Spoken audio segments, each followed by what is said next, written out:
అందరికీ నమస్కారం. ఒక సిటీ ఆఫ్ డెస్టినీగా ఈరోజు ఆంధ్రప్రదేశ్ కాదు భారతదేశంలోనే విశాఖ నగరానికి ఒక ప్రత్యేకమైన గుర్తింపు కూడా ఉంది.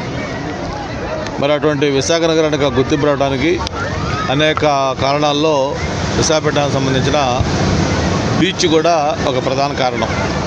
మరి అటువంటి విశాఖపట్నం బీచ్ మనకి ప్రత్యేకించి ఏదైతే మనం ఇప్పుడు ఉన్నామో ఈ ఋషికొండ ప్రాంతంలో ఉన్న బీచ్, దీనికి అంతర్జాతీయంగా కూడా ఒక గుర్తింపు ఏదైతే డెన్మార్క్ సొసైటీ వాళ్ళు ఇస్తూ ఉన్నారో ఆ బ్లూ ఫ్లాగ్ అనే ఒక గుర్తింపు కూడా ఈ బీచ్కి వచ్చింది.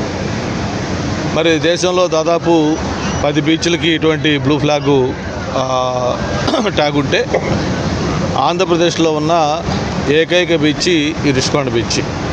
అటువంటి గుర్తింపు దీనికి రావడం జరిగింది. మా అందరూ కూడా కొంత డౌట్ ఉంటుంది, ఏంటి ఆ బ్లూ ఫ్లాగ్ ట్యాగ్ ఏంటి, దానివల్ల లాభం ఏంటి అన్నది.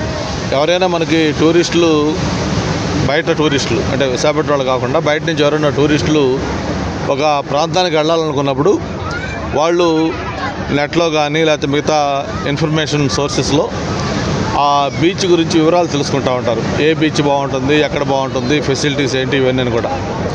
అట్లా సెర్చ్ చేసినప్పుడు ఈ ఋషికొండ బీచ్ ఈ బ్లూ ఫ్లాగు ఆ ట్యాగ్ ఉంది దీనికి అనేది ఉన్నప్పుడు నేషనల్ లెవెల్, ఇంటర్నేషనల్ లెవెల్ టూరిస్టులు ఇక్కడికి రావడానికి ఒక నిర్ణయం తీసుకోవడానికి ఈజీ అవుద్ది. ఎందుకంటే ఆ బ్లూ ఫ్లాగ్ ట్యాగ్ ఉందంటే ఆ టూరిజానికి అది ఒక లేబుల్, ఒక మంచి స్టాండర్డ్, ఒక రికగ్నిషన్. ప్రధానంగా ఆ టూరిస్టుల యొక్క సేఫ్టీ, సెక్యూరిటీ కానీ, లేకపోతే ఇక్కడ ఉన్న ఫెసిలిటీస్, పార్కింగ్ కానీ, లేకపోతే టాయిలెట్స్ కానీ, లేకపోతే డ్రింకింగ్ వాటర్ కానీ, మిగతా ఈ అన్నిటికి సంబంధించిన ఫెసిలిటీస్ అన్నీ కూడా బాగుంటాయి. వీటన్నిటికి మించి ముఖ్యంగా టూరిస్టు ఫ్రెండ్లీగా అక్కడ అంతా కూడా వాతావరణం ఉంటుంది.